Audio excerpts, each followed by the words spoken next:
የቀዶ ህክምና ዝንባሌ የመጣው ያው በጦርነት ጊዜ ነው። እንደ በጣም ከፍተ ካየህ በኋላ በጣም ተፈጥሮን እንዴ ተፈጥሯችን እንዲህ ነው እንዴ ብለህ በጣም ተፈጥሮን የምታደንቅበት የሰውነት ክፍል ለምሳሌ በጥይት ተመቶ ከሆነ ያ ጥይት ማንኛውንም ነገር ሊነካ ይችላል። ስለዚህ ሁሉንም ነገር ቼክ ማድረግ ያስፈልጋል። ትርፍ አንጀት ምንድነው? እውነትስ ትርፍ ነው ወይ? ስሙ እንደሚነግረን ትርፍ ነው ወይ? ሲፈጠሩ ትርፍ አንጀት የሌላቸው ሰዎች እኔ በሙያዬ እስካሁን ድረስ አጋጥሞኝ አያውቅም። ልክ እንደበላ እኮ ነው ገላውን ምግብ በልቶ ገላውን ስለታጠበ ነው እኮ ነው ወይ ችግር የመጣበት የሚሉ የማህበረሰብ ክፍሎች አሉ። ምናልባት ግን ከእርግዝናው ጋር ተያይዘው ምናልባት ያቺ እርጉዝ ሴት ያ ችግር አለባት ቢባል ምንድን ነው የሚደረገው?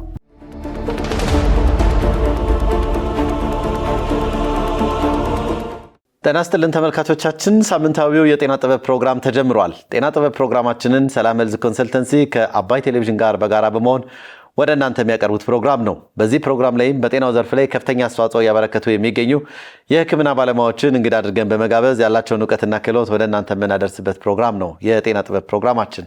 ዛሬም እንደተለመደው እንግዲህ አንድ እንግዳ ይዤላችሁ ቀርቤያለሁ። እስከ ፕሮግራማችን ፍጻሜ አብራችሁን ቆዩ።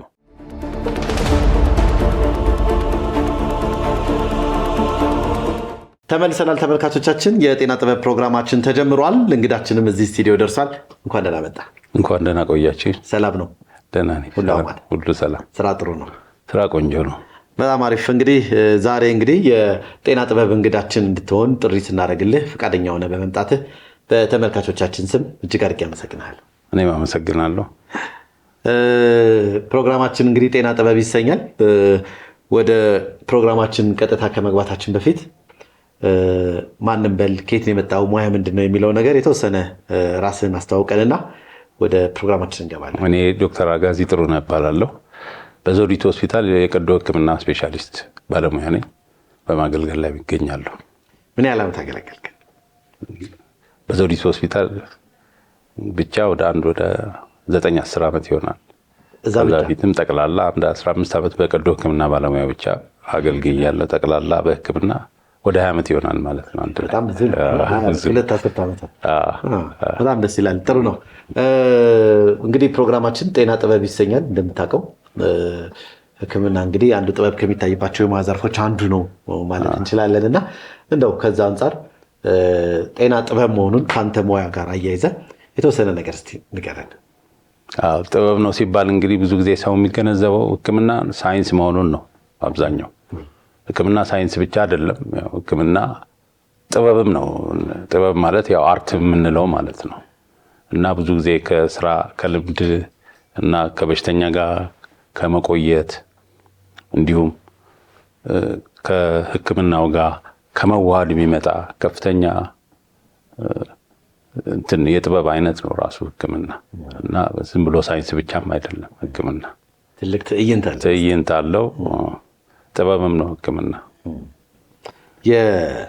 እንግዲህ በቀዶ ህክምና እንግዲህ ዘውዲቱ ብቻ እንግዲህ 10 ዓመት ከዛ በፊት እንግዲህ 15 ዓመት በዚህ በቀዶ ህክምና ላይ አገልግሎት እያደረክ ነው የምትገኘው።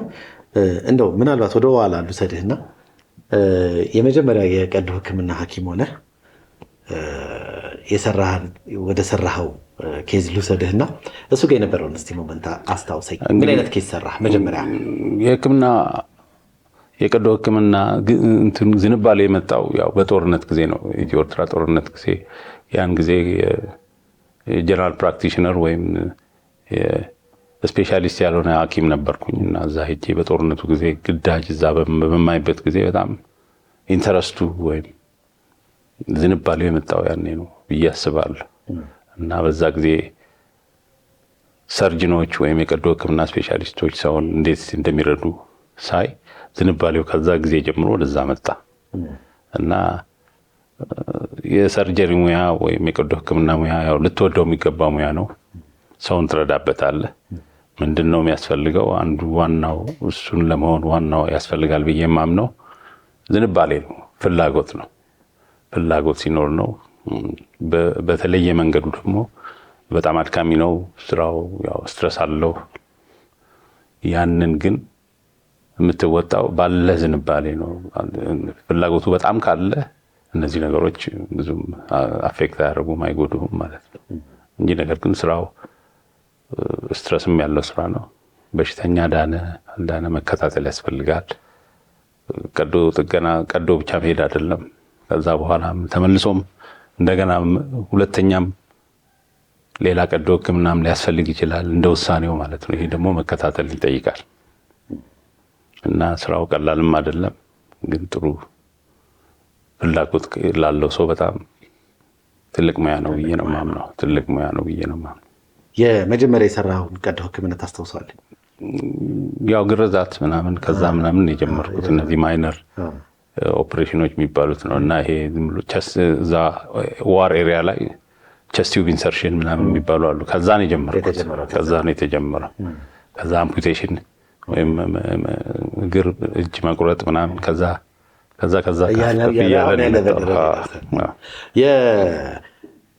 እንግዲህ ቀዶ ሕክምና እንደሚታወቀው ተከፍቶ የሚሰራ ስራ ነው።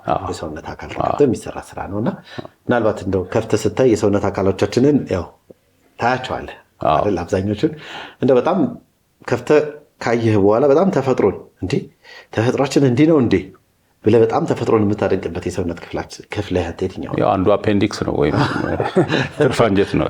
መቼም እሷን ሳናይ አናልፍም። ብዙ ጊዜ ሆድ ከቀደድን አንዳንድ ጊዜ ብዙ ጊዜ ለተማሪም ለማስተማር ሲባል ተማሪዎችም አሉ እዚህ ጋር ነች እቺ ነች እያልክ ታያለህ። ብዙ ጊዜ እናያታለን። ሆድ በከፈትን ጊዜ ብዙ ጊዜ እናያታለን። ሴት ከሆነች ደግሞ እነዚህ ቲዩብ ኦቫሪ ወይም ደግሞ ዩትረስ ማለት ማህፀን ነው። እነዚህ ቲዩቦቹ እነሱ የሚታዩ ነገሮች ናቸው። ብዙ ጊዜ ከፍ ካልክ ደግሞ ጉበት ምን ይመስላል ወይ አሁን የካንሰር ኦፕሬሽን በምታደርግበት ጊዜ ወደ ጉበት ሄዷል ወይ ብለህ ጉበትን ብዙ ጊዜ ቼክ የምናደርጋቸው ነገሮች ናቸው። በትራውማ ወይም ደግሞ አክሲደንት በሚኖርበት ጊዜ ደግሞ ሁሉንም ነገር ቼክ ማድረግ ያስፈልጋል። ገብተህ ሁሉንም እንዴት ነው ጨጓራውስ እንዴት ነው ማየት መበርበር፣ ስፕሊኑስ፣ ቆሽቱስ፣ ጣፊያውስ ምን ሆነ የሚለውን እሱ ሁሉንም ማየት ሲያስፈልግ ነው። የተወሰነ ቦታ ላይ የምታይ ከሆነ ጊዜ ብዙ ጊዜ ግን እንደ አፔንዲክስ ጉበት ምናምን ቼክ የምታደርጋቸው ናቸው። አንድ ታካሚ አንድ ጊዜ ምን አለ የቀዶ ሕክምና ኢመርጀንሲ ኬዝ ስለነበረው አንድ ሐኪም ይዞት ገባ፣ ተሰራ። ካለቀ በኋላ ግን ሐኪሙን ጠየቀው። ምን ብሎ አንተ ነህ ቀዶ ሕክምናውን የሰራልኝ? አዎ። አንድ መጠየቅ የምፈልገው ጥያቄ አለኝ አለ። ምንድን ነው ሲባል በተደጋጋሚ ጨጓራዬን ያመኛል፣ ያስታውከኛል ብሎ የሚሰሙትን ስሜቶች በሙሉ አንዱ ጋር ሲሄድ ጉበትን ይሉኛል፣ አንዱ ጋር ሲሄድ ጨጓራ ነው ይሉኛል፣ የሆነ ቦታ ሲሄድ ደግሞ የሆነ ነገር ነው ይሉኛል። እንደው ከፍተህ ካየኸው ሆነ ጨጓራዬ ደህና ነው አይደለም ብሎ ጠየቀው ማለት ነው። እና አንዳንድ ጊዜ ሰዎች ምን ይሉሃል ሲከፈት በዛው ለምን ቼክ አድርጋችሁልኝ ይሆን እንደዚህ ነገር አይታችሁት ይሆን ደህና ነው ጤንነቱ እንዴት ነው ምናምን ይላሉ። እንደ አይነት ነገር ኦፖርቹኒቲ አለው የማየት እድል አለው። እንግዲህ ሁለት አይነት ኦፕሬሽን አለ። አንዱ ኢሌክቲቭ ነው፣ አንዱ ኢመርጀንሲ ነው። ኢሌክቲቭ የምንለው በሽታው ታውቆ ተመርምሮ አንድ ቦታ ላይ ነው ፎከስ ተደርጎ ኦፕሬሽኑ የሚደረገው እዛ ቦታ ተፈልጎ ነው እና ሁሉንም አንዳንድ ሰው ሁሉንም አይቶታል የሚለው ነገር ብዙ ጊዜ አያስኬድም። ነገር ግን አሁን እንትን ከሆነ ለምሳሌ በጥይት ተመቶ ከሆነ ያ ጥይት ማንኛውንም ነገር ሊነካ ይችላል። ስለዚህ ሁሉንም ነገር ቼክ ማድረግ ያስፈልጋል። እንደዚህ አይነት ጊዜ ተከፍቶ ሁሉ ነገር ቼክ ይደረጋል። የት ነው ሄደው ትራጀክተሪው አይታወቅም፣ የት እንደሚሄድ አይታወቅም። ስለዚህ ሁሉን የሆድ አካል መበርበር ያስፈልጋል ማለት ነው። በዛ ጊዜ ልናይ እንችላለን። ያልከው ጨጓራ ደግሞ አሁን ለምሳሌ ያመኛል አይተኸዋል ወይ? በማየት ብቻ ላይታወቅ የሚችል ነገሮች አሉ። በአይን ብቻ በማይክሮስኮፕ በምናምን የሚረጋገጡ ነገሮች አሉ እና በአይን አይቶ እንዲህ ነው ብሎ ላይነግረው ይችላል። ሰርች ነው እንደዚህ ነገር አለ። ጥሩ እንግዲህ ዛሬ በዋናነት የተገናኘ ነው ከዚህ በልምድ እንግዲህ በአማርኛ ትርፍ አንጀት ተብሎ በሚጠራው በሽታ ዙሪያ ላይ ወይም ደግሞ አፔንዲሳይት ተብሎ በሚጠራው በሽታ ላይ እንግዲህ የተለያዩ ጉዳዮችን እያነሳን የተወሰኑ ቆይታዎችን ለማድረግ ነው እዚህ የተገናኘ ነው። እንደው ወደ ህመሙ ወይም ወደ ችግሩ ወደ በሽታው ከመግባታችን በፊት እንደው ትርፍ አንጀት ምንድን ነው? እውነትስ ትርፍ ነው ወይ? ስሙ እንደሚነግረን ትርፍ ነው ወይ? የማያስፈልግ ነው ወይ ከሚለው እነሳና የቱ ጋር ነው የሚገኘው የሚለውን ነገር እንግዲህ በሜዲሲን ወይም በእንግሊዝኛው እነኚህ ትክክለኛ ስሞች ስም ሲሰየም ሚስኖመር የሚባል አለ። ሚስኖመር ማለት ምንድን ነው? ስሙ ዝም ብሎ ስለጸና ነው እንጂ ስሙ ያንን ሪፕሬዘንት አያደርግም፣ አይገልጸውም። አፔንዲክስ ማለት በእንግሊዝኛው ራሱ ትርፍ ነገር ማለት ነው። ምክንያቱም ምንድን ነው በፊት የነበሩት የአናቶሚ ባለሙያዎች የሕክምና ባለሙያዎች የሚያምኑት እምነት ይሄ አፔንዲክስ ትርፍ ነገር ነው መጥፋት የነበረበት እንጂ ብዙ ስራ የለውም ብሎ ነበር የሚታመን። ስሙ ከዛ ነው የመጣው። በኋላ ግን ሳይንስ ሲያረጋግጥ ጥቅም እንዳለው ታውቋል። ጥቅም አለው። አፔንዲክስ አስፈላጊ ነው ለሰውነታችን። በተለይ በሽታን ከመከላከል ጋር ተያይዞ በሽታን ከሚከላከሉ አንዱ ህዋሳት መካከል ሊምፍ የሚባሉት ሊምፋቲክስ የሚባሉት ያንን ያመርታል። አንቲቦዲዎችን ያመርታል። ስፔሻሊ IgA የሚባለውን አንቲቦዲ ያመርታል። አፔንዲክስ ጠቃሚ ነው ለሰውነታችን በሽታን ለመከላከል። ስለዚህ በፊት የሚታመነው እምነት ትክክል አልነበረም ማለት ነው። ትርፍ አይደለም፣ አንጀት ነው። አስፈላጊ ነው። በስተመጨረሻ ላይ የሚገኝ አንጀት ከትልቁ አንጀት ጋር ተጣብቆ ልክ የትልቁ አይነት አናቶሚ ወይም ስትራክቸር ያለው የሰውነታችን አካል ነው። የቱ ጋር ነው የሚገኘው? እንደው ትልቁ አንጀት ሴከም የሚባለው ትንሹ አንጀት ልክ ወደ ትልቁ አንጀት መገናኛ እዛ ላይ ተንጠልጥሎ ነው የሚገኘው። በስተግራ በስተቀኝ የሚለው በስተቀኝ ነው። በስተቀኝ በኩል ወደ ታች ዝቅ ብሎ ሲከም የሚባለው ከኢሊየም ማለት የትንሹ አንጀት መጨረሻ ነው። ሲከም ደግሞ የትልቁ አንጀት መጀመሪያ ነው። የትልቁ አንጀት መጀመሪያና የትንሹ አንጀት መጨረሻ መገጣጠሚያ ላይ ነው የሚገኘው።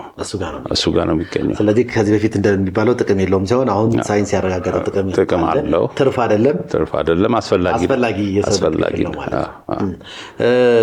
አንዳንድ ሰዎች ይሄ አሁን ትርፍ አንጀት ተብሎ በተለምዶ የሚጠራው አካል የለህም ተብያለሁ የሚሉ ሰዎች አሉ። ትርፉ አንጀት እንደው የለችም፣ ለሌላ ቀዶ ሕክምና ስገባ እንደሌለች ሐኪሙ ነግሮኛል፣ ወይም ደግሞ በአልትራሳውንድ ቼክ ሲደረግ ያቺ እኮ ፓርት የለችም ተብያለሁ የሚሉ ሰዎች አሉ። እንግዲህ ሁለት አይነት ነገር ነው የሚሆነው። ወይ በፊት ኦፕራሲዮን ከሆነ ወጥቶ ሊሆን ይችላል። በአብዛኛው እንደዛ ነው። ሲፈጠሩ ትርፍ አንጀት የሌላቸው ሰዎች እኔ በሙያዬ እስካሁን ድረስ አጋጥሞኝ አያውቅም። በመጽሐፍ ላይ አለ፣ ግን በጣም ሬር ነው።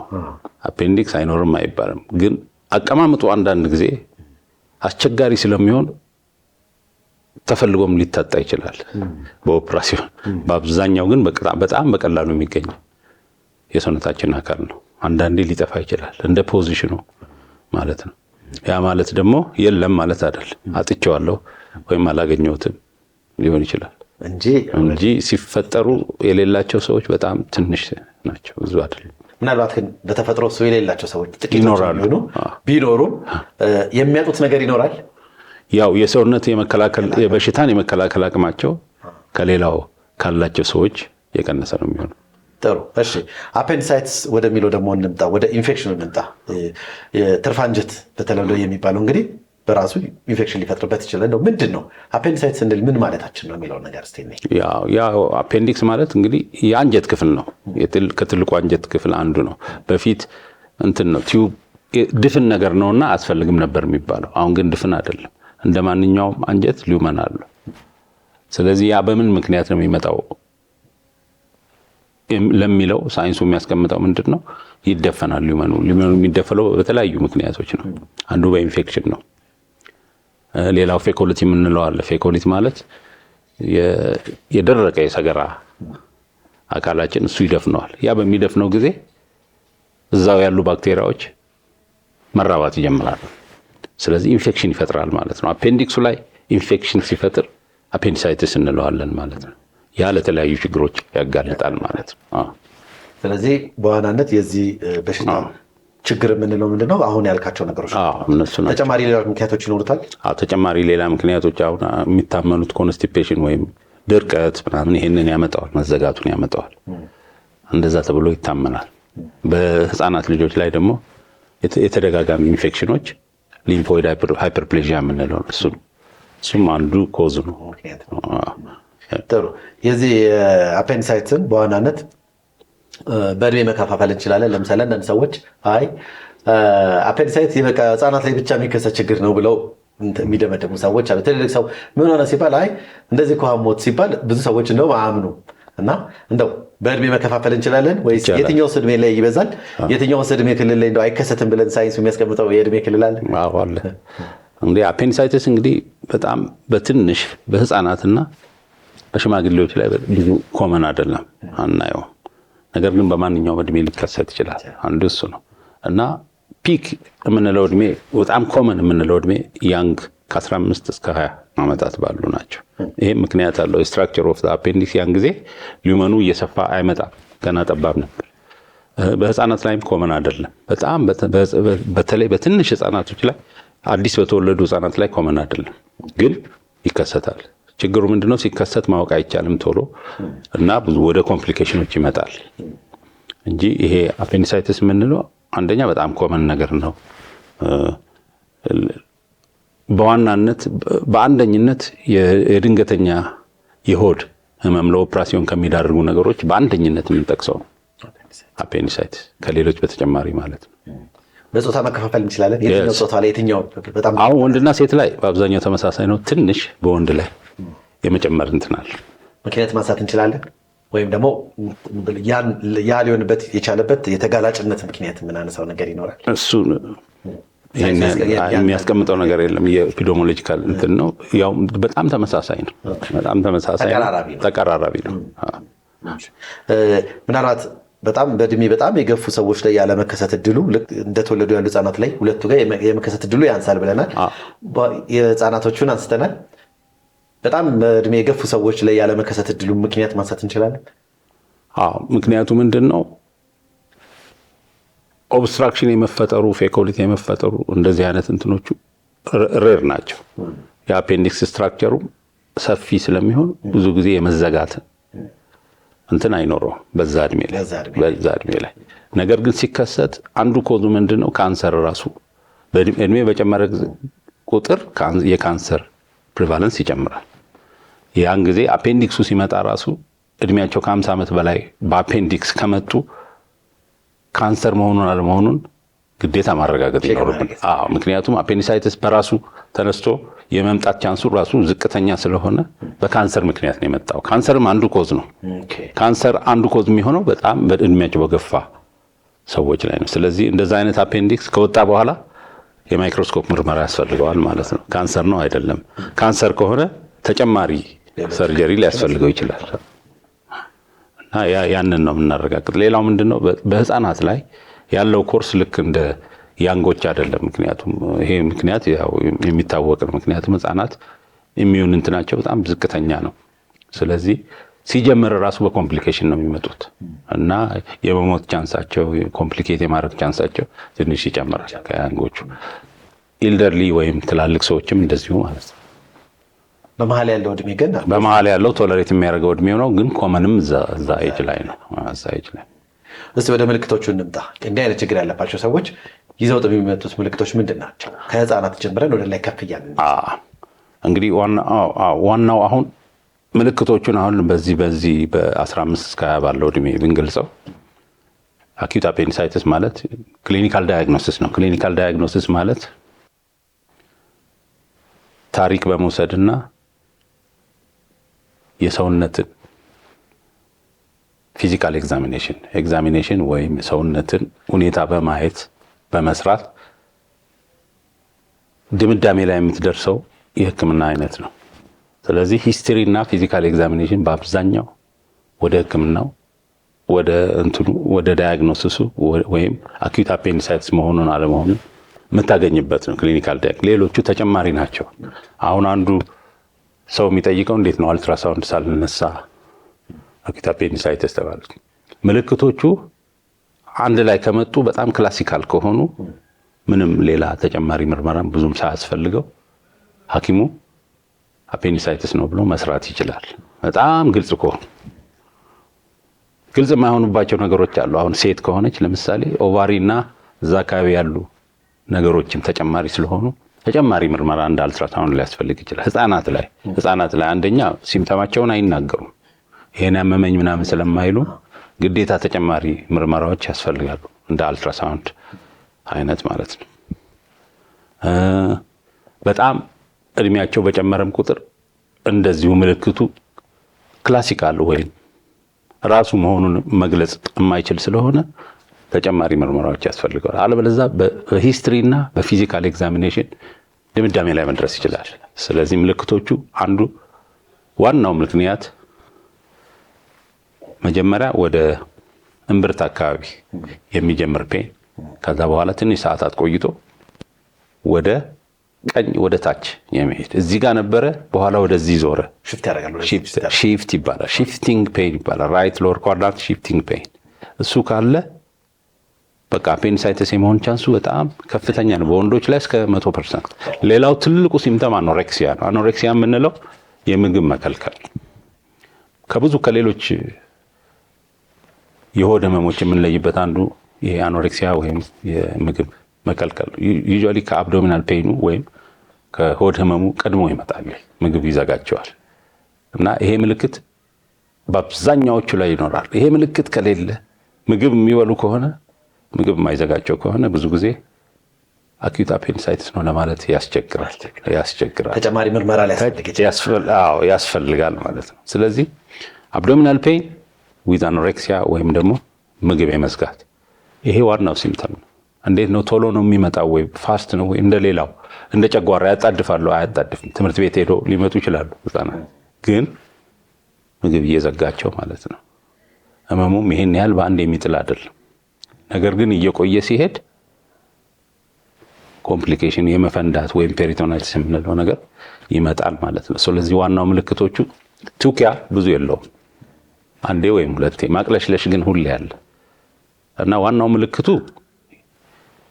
በቀኝ በኩል በታች በቀኝ በኩል የሆድ ህመም መጀመሪያ ከእምብርት አካባቢ ተነስቶ ወደ ታች የሚሄድ ሺፍቲንግ ፔን ሲደመር ተጨማሪው ደግሞ የምግብ መዝጋት። እነዚህ ምልክቶች ሲኖሩ የሚያስፈልጉ ምርመራዎች ይኖራሉ። ላቦራቶሪ ሁልጊዜ የሚያስፈልጉ ሲቢሲ ወይም ደግሞ የነጭ ደም ሴል ምርመራ። የነጭ ደም ሴል አብሮ ከፍ በሚል ጊዜ ይህንኑ ያረጋግጥልናል ማለት ነው። በእነዚህ ምልክቶች ነው እና ለተወሰኑ ፔሸንቶች ወይም ህመሙና ምልክቱ ይኪቦቃል። ብዙ ጊዜ ህመሙና ምልክቱ የሚሳሳተው በሽተኞች ሲመጡ ብዙ ጊዜ መድኃኒት ወስደው ነው የሚመጡት። ያ ነው ቻሌንጁ። ስለዚህ ወደ ሌላ ምርመራ ሐኪሙም የሚሄደው በዛ ጊዜ ነው። በዛ ምክንያት ለምሳሌ እንዲህ አይነት በሽተኞች ጎንበስ ብለው የመሄድ እድላቸው ጎንበስ ብለው የሚሄዱት እንግዲህ ብዙ ጊዜ ፔሪቶናይትስ በሚኖርበት ጊዜ ነው፣ ኮምፕሊኬሽን በሚኖርበት ጊዜ ነው። አፔንዲክሱ በሚፈነዳና ከፔሪቶኒየም ከሚባለው ሽፋን ጋር ልክ ያ የተጎዳው አፔንዲክስ በሚነካካበት ጊዜ ነው። ስለዚህ ሲነካካ ህመሙ ስለሚያማቸው እንደዚህ ብለው ጎንበስ ብለው ወይም እንደማንከስ ደግፈው ነው የሚሄዱት እና ገና ሲገቡ ወደ ሕክምናውም ሐኪሙ ከዛ ጀምሮ ነው መጠርጠር የሚጀምረው ማለት ነው። ይሄ ነገር እንዲህ ነው ማለት ብሎ መጠርጠር ይጀምራል ማለት ነው። ሌላው ለከዚህ ጋር ምልክቶቹ ጋር እንግዲህ አንዳንድ ሰዎች ምን ይላሉ? በቃ ማህበረሰቡ ጋር የተሳለበት መንገድ አለ። ለምሳሌ አፔንዲሳይት በቃ ሰው ጋር ተስሏል። በጣም በአስቸኳይ ህክምና ካልተደረገለት ሰውየውን ኢሚዲየትሊ ይገለዋል። ስለዚህ እንዲህ ተብሏል ብለው በቃም ቤተሰቦችም ሲደናገጡ ምናምን ታያለ።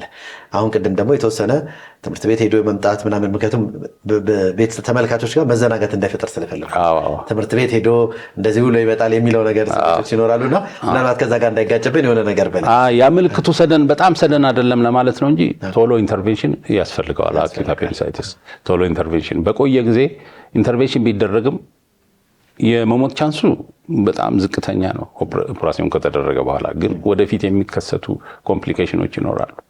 ስለዚህ አፔንዲሳይቲስን ኦፕሬሽን ማድረግ ካስፈለገም እርሊ ነው መሆን ያለበት፣ ወዲያው። ኮምፕሊኬትድ ከሆነ በኋላ የሚመጣ ኦፕሬሽን ብዙ ጠንቅ ይኖረዋል። አንደኛ ኢንፌክሽን ይኖረዋል። ከኦፕሬሽን በኋላ ሆስፒታል ላይ ብዙ ይቆያል።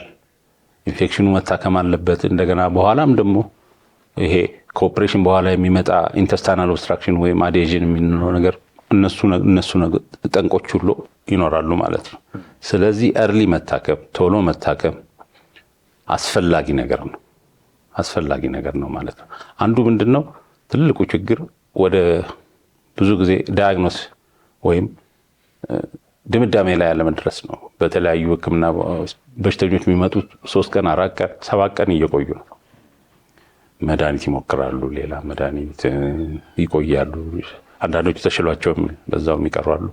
አንዳንዶቹ ደግሞ ሳይሻላቸው አፔንዲክሱ ረፕቸር ወይም ፐርፎሬት አድርጎ ብዙ ጣጣ አምጥቶ የሚመጡ አሉ። ከሩቅና ከገጠር ቦታ ባላደጉ ሀገሮች አካባቢ ለሞትም ይዳርጋል። አንዳንድ ጊዜ አሁን ያልከው ፓርት ላይ ጥያቄ ያላቸው ሰዎች እቤት የሆኑና የራሳቸውን መንገድ ተጠቅመው በራስ በቃ ደህና ሆነ የሚሉ ሰዎች ይኖራሉ። ጤና ተቋም ሄድኩኝ፣ አይ እንደዚህ ነው እንደዚህ ተብያለሁ፣ ሰርጀሪ ማድረግ አለበት ስባል አይ አልፈቀድኩም፣ ወደ ቤት ይዞ ተመለስኩኝ። ከዛ ግን በቤት ውስጥ ሆኖ ለውጥ አለው ደህና ነው ዳነ የሚሉ ሰዎች አሉ። ሳይንሱ እንዴት ያየዋል? ሳይንሱ እንግዲህ አሁን ያረጋገጠው ነገር ነው። አሁን አፔንዲሳይተስ ድሮ ከሚታመነው ፕሮግረስ ያደርጋል ተብሎ ነበር የሚታመነው። አሁን ምን ያህሉ ፐርሰንት ፕሮግረስ ያደርጋል፣ ምን ያህሉ ፐርሰንት ሪዞልቭ ያደርጋል የሚባለው አሁን አጨቃጫቂ ነው። ሳይንሱም እያወቀው ነው። ሪዞልቭ የሚያደርግ አኪዩት አፔንዲሳይተስ አለ፣ በራሱ የሚጠፋ ማለት ነው። በተለይ አንቲባዮቲክ ስትሰጠው ሲጀመር ኢንፌክሽን ነው። ኢንፌክሽን በአንቲባዮቲክ ሊጠፋ ይችላል፣ አንዳንዱ ነው። ግን በአንቲባዮቲክ አሁን በእኛ በሀገራችን ፕሮቶኮል ይሄ የለም፣ ምክንያቱም አይፈቅድም። ምክንያቱም ካለን እንትን ለዚህ ኦፕሬሽን ነው። ምክንያቱም እነኛ ኢንፌክሽን ነውና ዝም ብለው ይታከሙ ብለን የተውናቸው ሰዎች ኮምፕሊኬት እያደረጉ ሲመጡና ለብዙ ነገሮች ሲዳረጉ ስለምናይ ማለት ነው እንጂ ሊድኑ ይችላሉ። አንዳንዶቹ ሪዞልቭ ሊያደርግ ይችላል የተወሰነው ፐርሰንት። ያ ማለት ግን ሰዎችን ሊያዘናጋ አይገባም። አሁንም ቢሆን ተመራጩ የሕክምና አይነት ኦፕራሲዮን ነው ለአፔንዲክስ። እንዲህ አይነት ምልክቶች ካሉ ወደ ጤና ተቋም የግድ አሁን ምንድነው ለምሳሌ መድኃኒት የምንሰጠው አልፈልግም ካለ አልሰራም ካለ ያለ በሽተኛው ፍቃድ ማንኛውንም ኦፕሬሽን ማድረግ አይቻልም። ስለዚህ ያን ጊዜ ዝም ብለን አንሸኘውም። አፔንዲሳይቲስ መሆኑን ካረጋገጥን አንቲባዮቲክስ እንሰጠዋለን፣ ትራይ እናደርገዋለን። እሱ እምቢ ስላለ ማለት ነው። እንደዛ ነው እንጂ እኛ የምንመርጠውን ሕክምና አሁንም ቢሆን ይሄ ነው ብለን ነው። የሀገራችንን ፕሮቶኮል የሚፈቅደው ኦፕራሲዮንን ብቻ ነው። ጥሩ ደረጃዎች ይኖሩታል። ደረጃዎች አሉት አፔንዲሳይቲስ። አሁን እርሊ የምንለው ወይም ገና ሲጀምር ማለት ነው ኢንፍላሜሽን፣ እሱ ገና ወደ ማበጥ የሚጀምር ማለት ነው። በኋላ ላይ ደግሞ ሲቆይ ጋንግሪነስ የምንለው አለ። ጋንግሪነስ ማለት ብለድ ቬዝሎቹ እና አፔንዲክሱ ይሞታል ማለት ነው። ከዛ በኋላ ምን ያደርጋል? ይፈነዳል። ያ ደግሞ ተመልሶ ወደ ኋላ መሄድ አይችልም። ብዙ ጊዜ ፕሮግረስ ነው የሚያደርገው። ፕሮግረስ ያደርጋል፣ ፔሪቶናይቲስ ያመጣል፣ ሴፕሲስ ያመጣል፣ ወደ ዴዝ ወይም ወደ ሞት ነው የሚደረገው። ሁለት አይነት አሉት። በዛ ስቴጅ ላይ በኢንፍላሜሽን ስቴጅ ላይ ዩዥዋሊ ኦፕራሲዮን ቢደረግ ይመረጣል። ወደፊት ምንም ኮምፕሊኬሽኖች አይኖሩትም ማለት ነው እና የኦፕሬሽን እንትኑም ስሙዝ ነው የሚሆነው። ከ48 ሰዓት በኋላ ይወጣል። የምናስበው ምንድነው ፉል ሪከቨሪ ነው። ወደፊት ኮምፕሊኬሽንም የለውም ማለት ነው። ያን በሽተኛ እንደዳነ ነው የምንነግረው ማለት ነው ሙሉ በሙሉ። እሺ የአንዳንድ የማህበረሰብ ክፍሎች ምን ይላሉ መሰለህ? ያው አንተም ትሰማዋለህ ብዬ ተስፋ አደርጋለሁ። በተለይ ምግብ በልቶ ኳስ መጫወት፣ ምግብ በልቶ ህፃናት ወደ ጨዋታ መሄዳቸው፣ አዋቂ ሆኖ ደግሞ ምግብ በልቶ ከፍተኛ እቃ ማንሳት፣ እነዚህ ነገሮች ለአፔንዲሳይት የማጋለጥ እድላቸው እጅግ በጣም ሰፊ ነው። ልክ እንደበላ እኮ ነው ምግብ በልቶ ገላውን ስለታጠበ ነው እኮ ነው ይህ ችግር የመጣበት የሚሉ የማህበረሰብ ክፍሎች አሉ። መቼም ትሰማቸዋለህ ብዬ ተስፋ አደርጋለሁ። እንዴት ነው ያለው ነገር? ሳይንሱ በምን አይነት ሁኔታ ነው ይህንን የሚያየው? ጠቅላላ የኛ ማህበረሰብ እንግዲህ የሆድ ህመምን በልተህ አትጫወት ምናምን የሚባል ነገር አለ። እሱ ከዚህ ጋር አይገናኝም። ምንም ከአኪዩት አፔንዲሳይቲስ ጋር ምንም አያገናኘውም። አኪዩት አፔንዲሳይቲስ ራሱን የቻለ ኢንፌክሽን ነው፣ ሰርጂካል ኢንፌክሽን ነው። ስለዚህ በዚህ ምክንያት የሚመጣ አይደለም። ማህበረሰቡ ይሄንን ሊያውቀው ይገባል ብዬ አምናለሁ። በልቶ ከመጫወት ጋር በልቶ ገላ ከመታጠብ ጋር የሚያገናኘው ነገር የለም፣ ምንም ነገር የለም። የህፃናት ላይ እንግዲህ ህፃናት እንደምታውቀው አያወሩም፣ አይናገሩም። ይህንትን ችግር አለ እነሱ ጋርና በዋናነት ግን ህፃናት ላይ ነገር ሲከሰት ቅድምም ጠቅሰው ነበርና የሞት እንትኑ በጣም ከፍተኛ ነው የሚሆነው። ምናልባት ግን እናቶች በዋናነት ልጆቻቸው ላይ እንደ መነሻ የዚህ ችግር ምልክት አድርገን የምንወስዳቸው ነገሮች ካሉ ይሄ ምልክት ሲመጣ ወደ ጤና ተቋም እንዲሄዱ በልዩ ሁኔታ የምናስተላልፍላቸው መልክት ይኖራል። እንግዲህ አልበላም አልጠጣም የሚያለቅስ ከሆነ ያለ በቂ ምክንያት ያ ነው እና ሐኪም ጋር በሚሄድበት ጊዜ ሐኪም ሆዱን በሚነካው ጊዜ ዲስኮምፎርት ሲኖረዋል። ያኔ አልትራሳውንድ አስፈላጊ ነው ለእንደዚህ አይነት ህፃናት ላይ። ምክንያቱም ለሐኪሙም ለማወቅ በጣም አስቸጋሪ ስለሆነ ነው። አሁን በፊት ህፃናት ላይ እንደውም የለም ተብሎ ነበር የሚታመነው። ህፃናት በሆነ ምክንያት ይሞታሉ፣ ሞቱ አይታወቅም። ስለዚህ የማይታወቅ ሞት ምክንያት ራሱ አንዱ ነው ለህፃናት አኪዩት አፔንዲሳይቲስ። አሁን ግን አልትራሳውንድ ስለመጣ ቼክ ስለሚደረጉ በዛ ያሉ ህፃናት መታየት ጀምረዋል። አዲስ የተወለዱ በአልትራሳውንድ ምክንያት ማለት ያው ዞሮ ምንድነው አማራጭው? ያው ይሄው ህክምናውም ሰርጀሪ ነው። እሺ ወደ ሌላኛው ማህበረሰቦቹ ደግሞ ወደሚያነሱት ነገር ስንመጣ የአንዳንድ ጊዜ ለቅድም እንደጠቀሳት የኔ ትርፍ አንጀቷ የለችም የሚሉ የማህበረሰብ ክፍሎች እንዳሉ ሁሉ አንዳንድ ጊዜ ምን ይላሉ? እኔ እንግዲህ በፊት እንደነበረ ነው የማውቀው። ከሆነ ቀዶ ህክምና በኋላ ግን ያቺ ፓርት የለችም። ወር ደግሞ ከተሰራ በኋላ ሰውየው ለሌላ ኢመርጀንሲ ሊሆን ይችላል፣ ለአንጀት መታጠፍ ሊሆን ይችላል። በተለያየ ምክንያት ሰርጀሪ ከገባ በኋላ ከተሰራለት በኋላ በዛው ያቺን ፓርት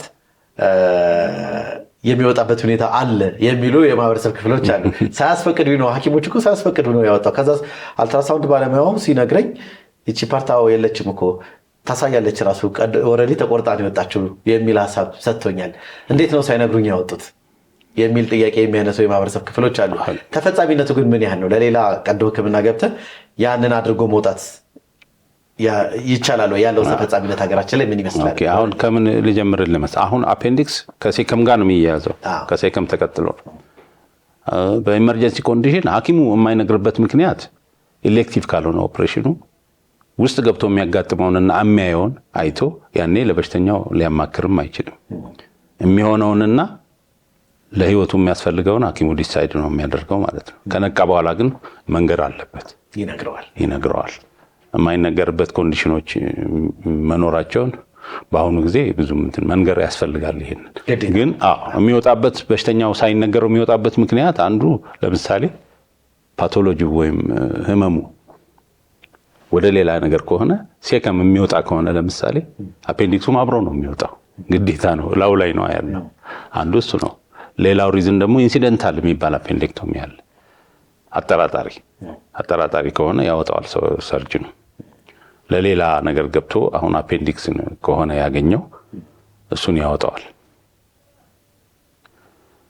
በአሁኑ ጊዜ ግን ያለው ቴንደንሲ በተለይ ለአፔንዲክስ ገብቶ አፔንዲክስ ካልሆነ ትቶ መውጣት ነው የሚሻለው። ምክንያቱም የተጠያቂነት ይሹ በጣም ስለመጣ ትቶ መውጣትና እንትን ነው የሚሻለው። ካልመሰለው ይጠቅማል ብሎ ካሰበ ግን ሰርጅኑ መውጣቱ ይጠቅማል ብሎ ካሰበ ዲሳይድ አድርጎ ለሱ መንገር፣ ለበሽተኛው ግን መንገር ነው የሚችለው።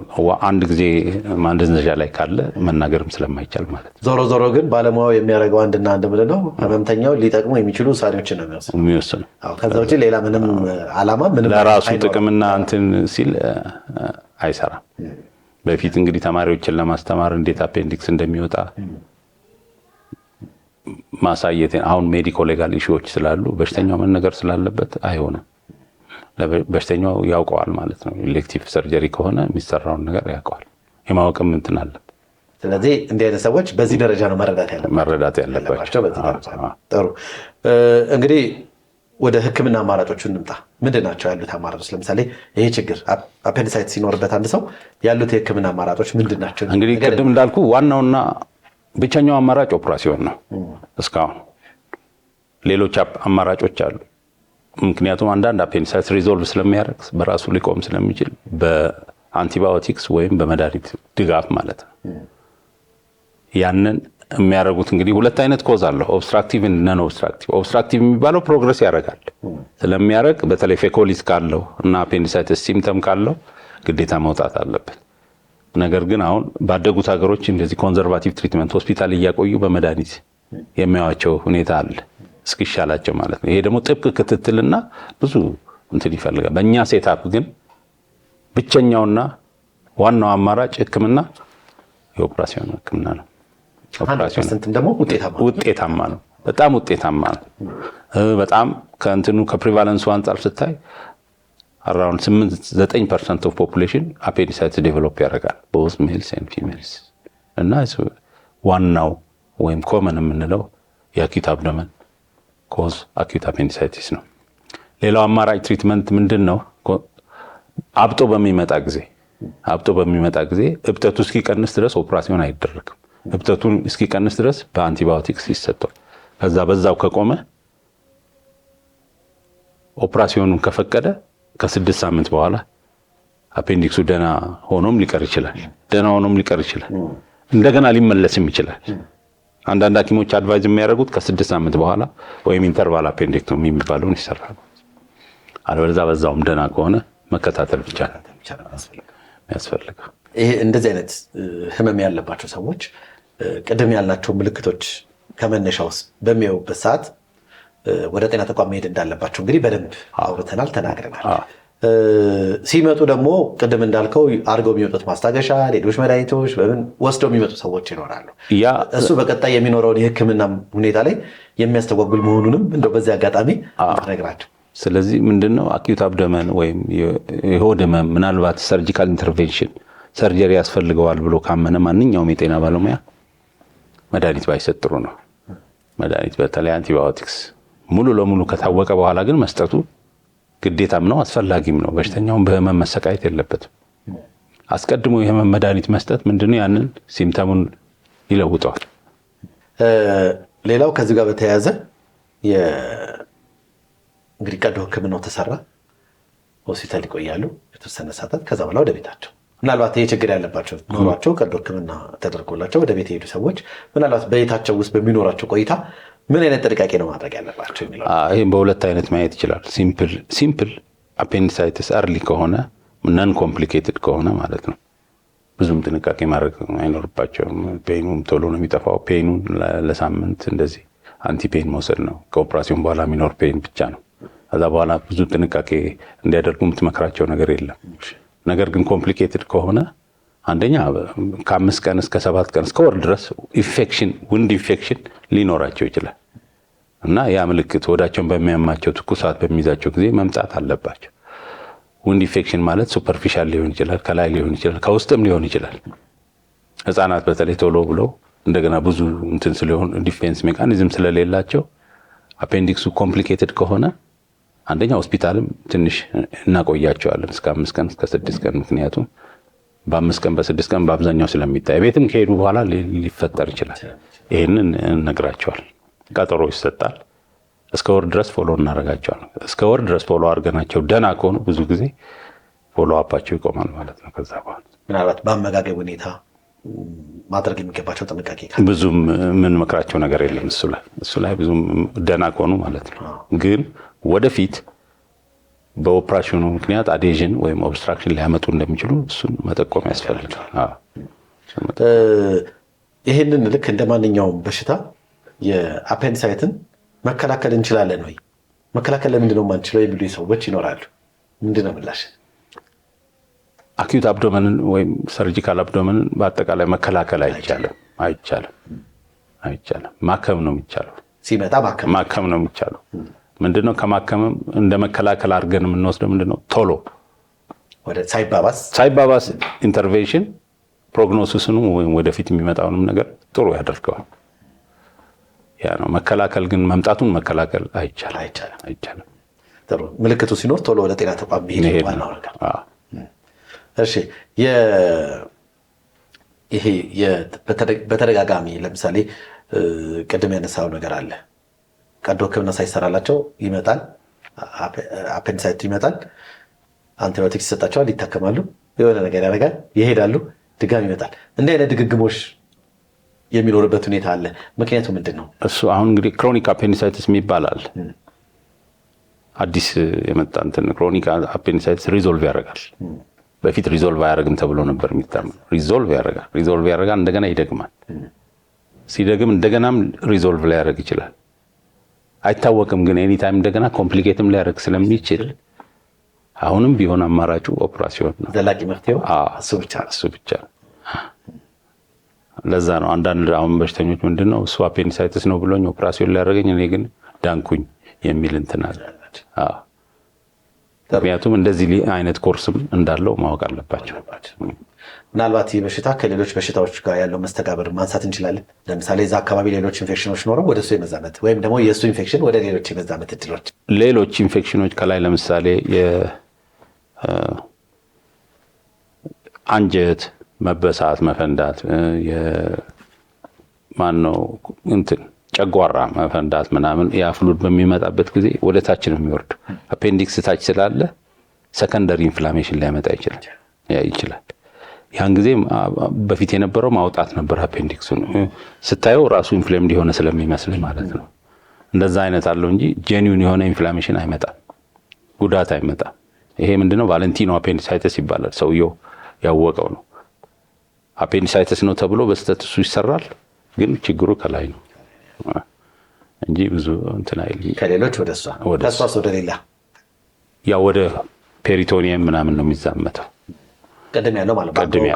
ካልታከመ ወደ ፔሪቶኒየም ይሄዳል። ፈሱ ያ ነው። ጥሩ እንግዲህ ያው የተለያዩ ጉዳዮችን አንስተናል። በዚህ ጉዳይ ላይ ሰፋ ያለ ውይይት ያነሳ ነው።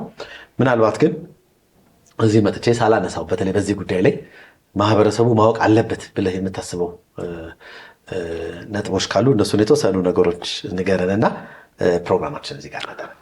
አፔንዲሳይተስ እንግዲህ አሁን አንዳንድ ጊዜ ክሊኒካል ዳያግኖሲሱ እንደዚህ ስትሬት ፎርዋርድ ወይም ቀላል አይደለም። ብዙ ጊዜ አንዱ ቀላል የማይሆነው ምንድነው በኢንተርቬንሽን ነው የሚመጡት፣ መድኃኒት ወስደው ነው የሚመጡት።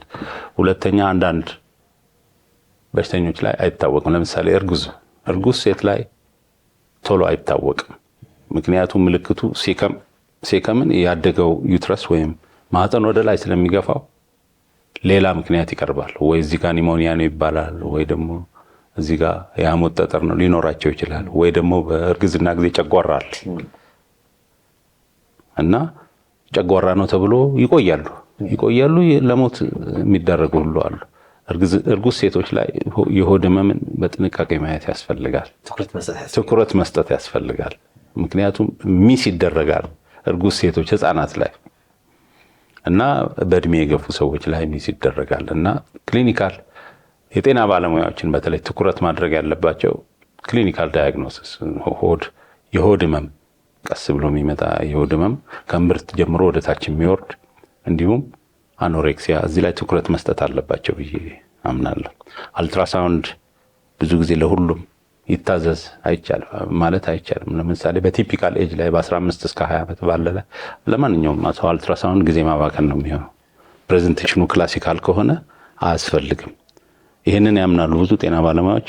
አልትራሳውንድ ለማን ነው የሚያስፈልገው? ለሴቶች ሪፕሮዳክቲቭ ኤጅ ግሩፕ። ምክንያቱም እነሱ ላይ ኤክቶፒክ ፕሬግናንሲ አለ፣ ከማህፀን ውጭ እርግዝና ተመሳሳይ ነው ምልክቱ። የኦቫሪያን ቶርሽን አለ፣ ምልክቱ ተመሳሳይ ነው። ፒአይዲ አለ። እነዚህን ለመለየት ግዴታ በአልትራሳውንድ መጠቀም። ስለዚህ አልትራሳውንድ በህፃናት ላይ፣ በሴቶች ላይ ሪፕሮዳክቲቭ ኤጅ ግሩፕ እና ዘኢልደርሊስ በጣም እና ህክምናው እንትኑ ድምዳሜ ላይ ለመድረስ አስቸጋሪ በሚሆንበት ጊዜ ያስፈልጋል።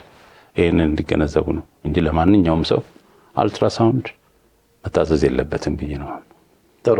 ምናልባትም ከእርግዝናው ጋር ተያይዘው ምናልባት ያቺ እርጉዝ ሴት ያ ችግር አለባት ቢባል ምንድን ነው የሚደረገው?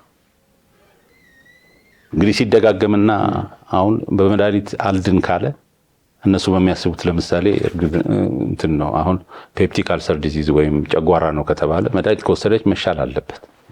በተለይ ምግብ አልበላም ካለች ወይ ሰርጅን ሐኪም ቢያት አልትራሳውንድ በጥሩ ባለሙያ ማለት ነው ብትታይ ጥሩ ነው ብዬ ነው። ችግሩ ካለ ግን ቀዶ ሕክምና ይሰራል። ምክንያቱም ራሱን ችግር ያመጣል፣ ጽንሱ ላይ ችግር ያመጣል። ስለዚህ ቀድሞ መስራት ይቻላል። ጥሩ። እንግዲህ ቆንጆ ቆይታ ነበር ስናደርግ የነበረው። ተመልካቾችም የተለያዩ መረጃዎችን እንዳገኙ ተስፋ እናደርጋለን። እዚህ ስቱዲዮ መጥተህ እንዲህ አይነት ቆይታ እንድናደርግ ስለፈቀድክ በተመልካቾቻችን ስም በድጋሚ እጅግ አድርጌ አመሰግናለሁ። እኔም አመሰግናለሁ። ተመልካቾቻችን ስትከታተሉ የነበረው የዚህ ሳምንት የጤና ጥበብ ፕሮግራማችን እስካሁኑን ይመስል ነበረ። ሳምንት በሌላ ፕሮግራም እስክንገናኝ እስከ ሳምንት ጤና ይስጥልን።